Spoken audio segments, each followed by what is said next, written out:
Hello and welcome to UnitedQ Barbecue Podcast, the only barbecue podcast in the UK, brought to you by your host Dan from UnitedQ and his co-host Barbecue Forte. Hello.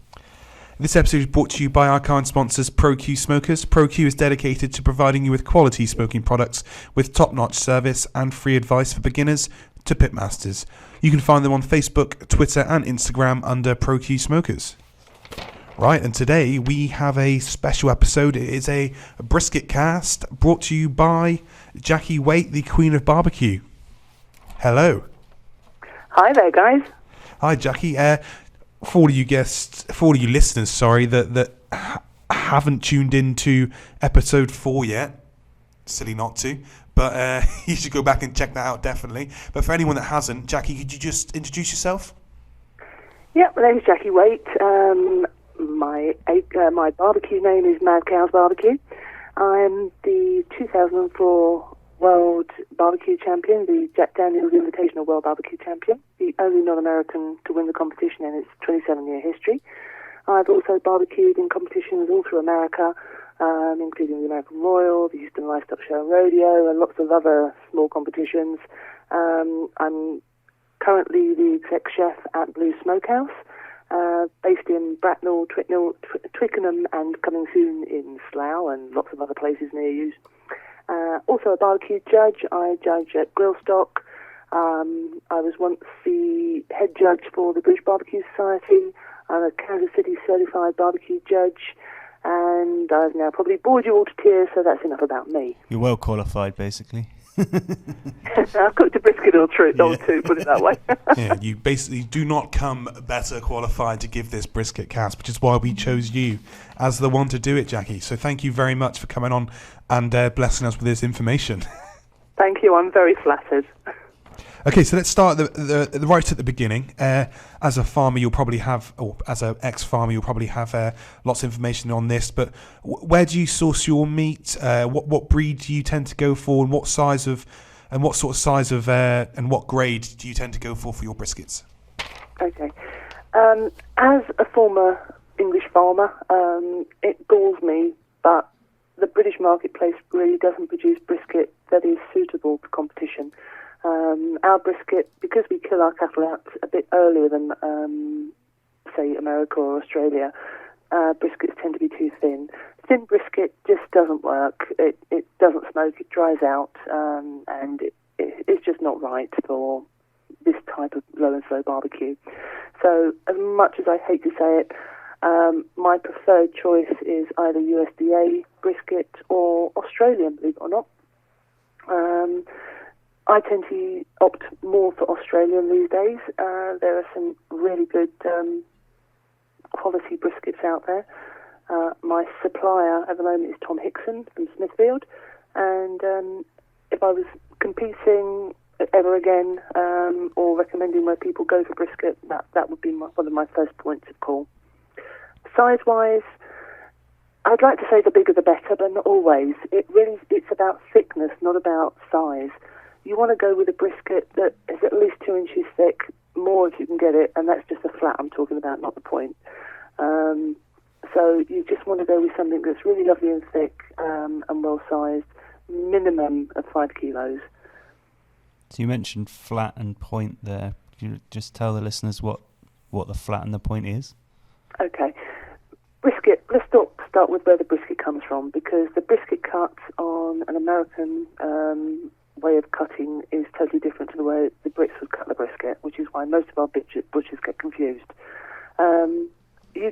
American brisket, it comes from the front chest area of the animal. So that, where that big long fluffy bit under the head is, well, behind that is your brisket. So it sounds terrible, but that's where your brisket is. And if you take into account the way the animal's formed, that whole front area is like a triangle. So if you went from under their chin to their chest and down between their two front legs, if you look at it front on, it looks like a triangle.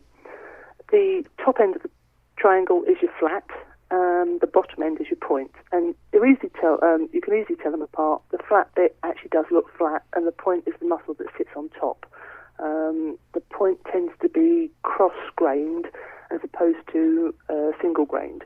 So what I mean by that is when you get a grain going through meat, you always slice against the grain. In the point, because the grain kind of goes all over the place, it's quite difficult to do, which is why the point tends to be repurposed into burnt ends. So that's your anatomy class for the day over. Awesome.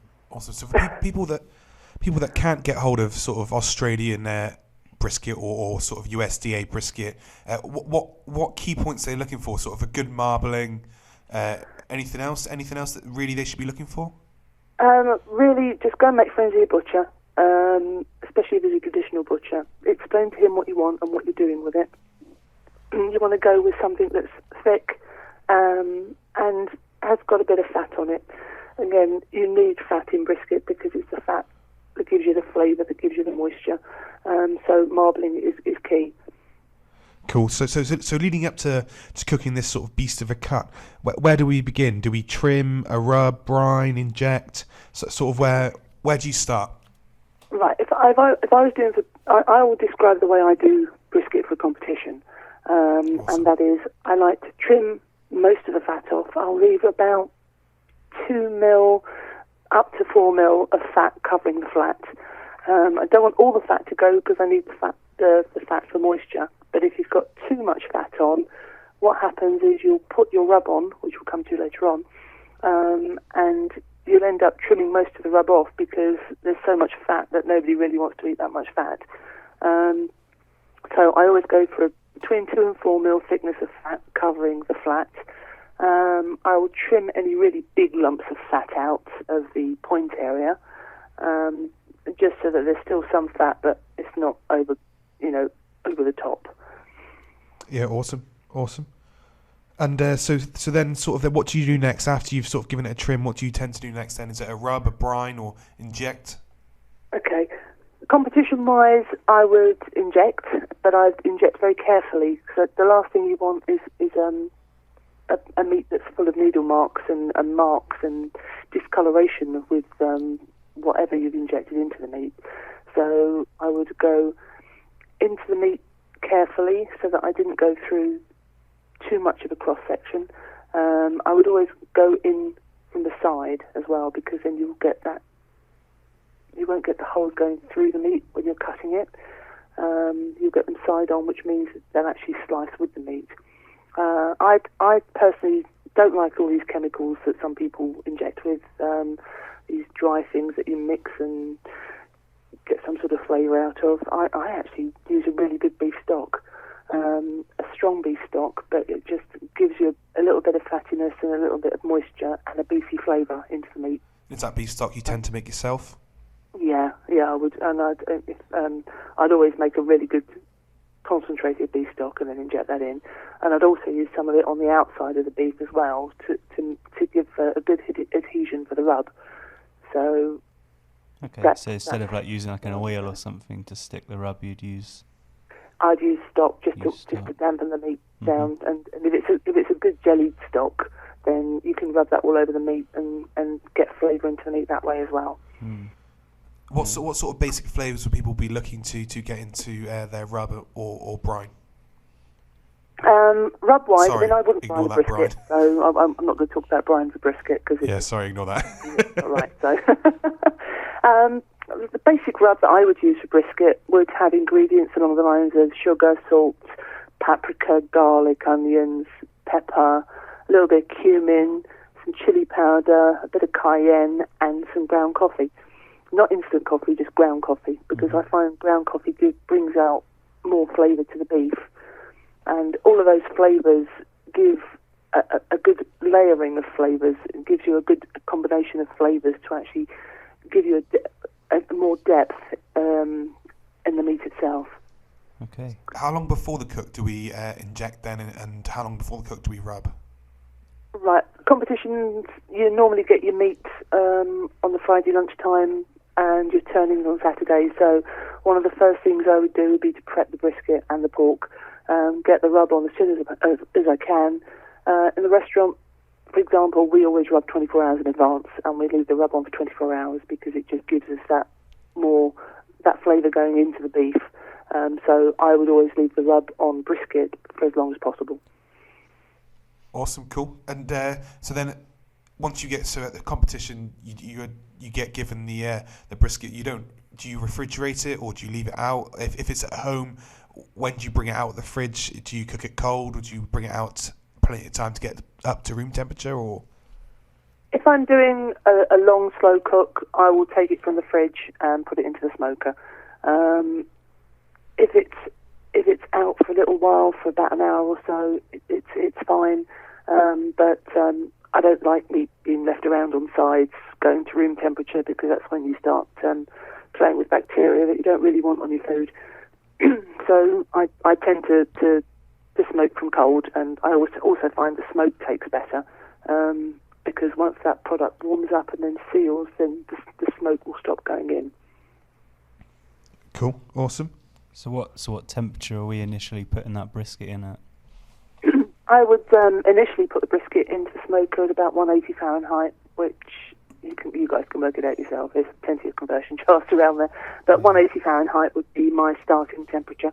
I would smoke it at 180 for approximately the first 5 to 6 hours, and then pretty much that's all the smoke is going to take. So then I'd turn the heat up to about 225 and finish cooking it at that temperature. Cool, awesome. What woods work best with brisket? You want a good flavoured wood. I mean, my go-to is hickory, because hickory has got a good, strong flavour. I've also done it with cherry, which is lovely. So, yeah, fruit woods always you can't really miss. And I suppose oak would be another one to use. So any of those, hickory, mesquite, apple, cherry, or oak would be probably all I would go with. Yeah. Do you ever mix your woods? I do mix my woods, yeah. I tend to find that putting some cherry with oak is quite a nice combination. Just gives you that slight fruitiness, but depth of flavour of the oak as well. Taking a step back, do you put the meat on fat cap down, or do you put it straight on at the flat at the bottom, or? Totally depends what machine I'm cooking on. So I would say whichever way is facing your heat. So if you're in, say, a Pro Q, I would go fat cap down, because your heat source is coming from the bottom, and therefore you want that fat to protect the brisket. If I was cooking for something that was, say, circulating more a pellet cooker, I would have my fat cap up, because there's more heat coming from the top, because the heat's coming up and blowing down onto the meat. So it really is kind of dependent on what you're cooking on, but the fat cap is a good way of protecting your meat from the direction of the heat. Awesome. So do we mop the meat at all, or spritz it, or what do you advise? I would let it go for that first 6 hours. Then after that, I would be spritzing it. I tend to use, on most things, apple juice mixed with water. The other thing that works really nicely on brisket is cherry juice mixed with water. Just gives that another layer of sweetness and flavour. Awesome, sounds great. And so something that we often hear about in the barbecue world is the stall. Is this myth or is it real? And what is the stall? It is real. It's not a myth. It's basically, I'm not going to go into the scientific details, but your meat will reach a certain temperature, and then it won't actually increase in heat. And it's all about the rendering of the fat and the way it's cooking. It's got nothing to do with the heat of the machine. Obviously, if your barbecue is only cooking at, say, 60 degrees, your meat's never going to go above 60 degrees. So, count that one out. I'm blabbering, sorry. But it's a good point though, because people would do that, wouldn't they? It would be in there. Why wouldn't it get any hotter? Well, your barbecue's not hot enough. Yeah. But no, you will hit a stall, and don't worry about it. Don't start worrying about, I've got to take it out, I've got to wrap it, I've got to turn the heat up. Just let it go. It can sit in that stalled state for up to about 2 hours, but it will continue. Okay, so don't wrap it at all? Is that your advice, or do you still wrap at some point? I don't tend to wrap my brisket, because I find wrapping the brisket softens the bark too much. What I will do is I'll pop it into a tray, to collect some of the cooking juices, and I won't be back until we're about eight-ish hours into the cook. But I want to try and collect my juices, but not ruin my outside bark. The only time I wrap my brisket is when I take it out to rest it. Mm-hmm. And okay, we'll cover that point when we get there then. So, do you cook to temperature, or do you cook to judge it by feel, just down to your experience? What would be the telltale signs for people, for the untrained eye, or what would be the actual temperature that you would advise people to cook to? Right, I do a bit of both. You'll be probing your meat. Always go into the meat sideways, so you go to the thin section at the side of the meat, and you push your probe into the meat. Don't go from the top down. If you go from the top down, chances are you'll go between the grains, and you won't get a true feel. By going through the sides, you'll go through the grains, and you'll get a proper feel of how your meat is. The best way I can describe how it should feel like a warm knife going through cold butter. There should be a little bit of resistance, but it should give really quite easily. If you want to go from a temperature point of view, then I would cook between, and I'm going to go Celsius here and make you all proud, I'm going to go between 90 and 96 Celsius. That they are the ideal cook times. If I find that my cook has finished quite a long way, or is about to finish quite a long way before turn-in time, I would actually take the brisket out a little bit earlier. I'd take it out more at the 89, 90 degrees, wrap it, and then leave it hot in a hot box, because it will carry on cooking, and then it will give you a really nice product as well. Okay, so now it's cooked. What's next? You said you mentioned earlier about wrapping. Do you wrap then, and what do you wrap in? Okay, once it's cooked, once your flat's cooked, because always test your flat. Don't worry about the point for now. When your flat's cooked is when you want to take it out of your smoker. When the flat's cooked, you then take the point off. So let it rest for about half an hour. Get the point off. Get the point back into the smoker. If you really want to wrap the point, then wrap it. There's no real need to, but I would also always put it in a tray so I can collect the juices. The point takes an extra 2 to 3 hours to cook. Don't expect your point to be cooked at the same time as the flat. 9 times out of 10, it won't be. And you want the point to make your burnt ends. And if your burnt ends are chewy, it ain't going to be good. So I would detach my point. I would then wrap my flat up, put it away into a nice hot box to say lovely and hot, ready for slicing and turning in, and then I'd carry on cooking the point. So how long will we leave it resting before you'll start to slice it? I would leave it to rest for as long as possible before I slice it. If I'm doing it for competition, 9 times out of 10 it will always be out of the smoker well before an hour in advance. But obviously you've got to wrap it up and keep it warm, otherwise you've screwed it anyway. But normally as long as possible, minimum hour. Okay. Awesome. So your flat will get obviously a lot more resting time than your point will, because it's brought off before then. Say that again, sorry. Other way around, wouldn't it? Sorry, the flat would get a lot more resting time than your point end. Is that right then? Yeah, the flat will get more resting time because the point's going to carry on cooking.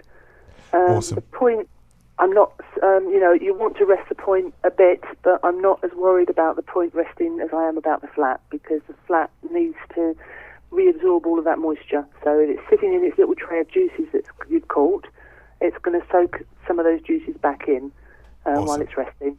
Whereas the point will have loads of juices in there already. Nice. So how do we cut the brisket? What are the different parts, and what are burnt ends, and how thick do we slice? Okay, you always slice your brisket against the grain. So your strands of grain will always be running along the length of the meat rather than the width of the meat. If you're smart, you'll have made a little notch to tell you where your grain goes before you put it in the cooker. I don't advocate cutting a corner off, because when you cut the corner off, sometimes you still can't work out what you've cut off. So I personally would cut a deep notch in but leave it attached, because you can always see the notch, whereas you can't always see the cut. going back to trimming, if your brisket is really huge, trim the sides off a little bit so that you don't end up having to cut the sides off to put it in the box, because it tends to look a bit like meatloaf if you do. You want the smoke ring to go all the way round. So if you trim your brisket slightly bigger than the box to begin with, your turn-in box, then you'll have a really nice sized product that you can just slice and box. And you'll get the bark all the way around, and like you said, the smoke ring all the way around, which is awesome. And your appearance will be much, much better. Awesome. Thickness-wise, always go for about a pencil eraser thickness. Wants to be about 4 mil thick. So it's a nice biting slice. If it's too thick, invariably it means you've overcooked it, and that's the only way you can get it to hold together. If it's too thin, it normally means you've undercooked it, and you're trying to trick the judges into thinking there's less chewiness because you've cut it really thin. The perfect brisket to me, you should be able to hold on to, each end of the slice, pull it apart for a centimetre, and it then should spring back, and there shouldn't be any pressure. Pull it past a centimetre, and it will probably come apart. So you want awesome. Do we cut the point end any thicker than the flat end, or is it just there? Go for the sort of pencil thickness for each. Point end you want to cut into nice thick cubes. I would normally go for about 1 to 1.5 centimetre cubes. Don't go massive. You want to go to about a 1 centimetre, 1.5 centimetre cube, and really, because you're cooking that whole point just for 6 cubes. Go to town. Try and cut your cubes from one section so they all look like they're one cohesive unit. Make sure you cut through, obviously, otherwise judge picks up one piece and it all comes with them. You get marked down, and the other 5 judges don't eat. So, try and make your point look smart when you're boxing it, rather than just higgledy-piggledy all over the place. But your point cubes, your burnt ends, should melt in the mouth and be really rich and flavourful, and they should be wonderful. So my favourite bit. Yeah, they are good. So the last point. Stop salivating. Yeah. Keep going. I guess the last part to say is, do we add sauce to that then? Okay. Well, the reason for my catching the juices is I would always mix the juices with a little bit of sauce. I would probably go 1/4 cup sauce to about 1 to 2 tablespoons. No, sorry, 1/4 cup of meat juices to about 1 to 2 tablespoons of sauce. Depends on your sauce. Mm-hmm. I would brush the meat with it on the back of the meat so that you don't see this really sauced meat on the box. Mm-hmm. So that also, when the judge picks it up, the bit that goes on his tongue has got the sauce and the flavour of the meat juices on there. Yeah. So sneaky, all these little points. This is brilliant. Yeah, see, I'm giving you all my tricks now. What am I doing? This is awesome. I must be mad. We could just not put this one out there and we can go and win, Dan.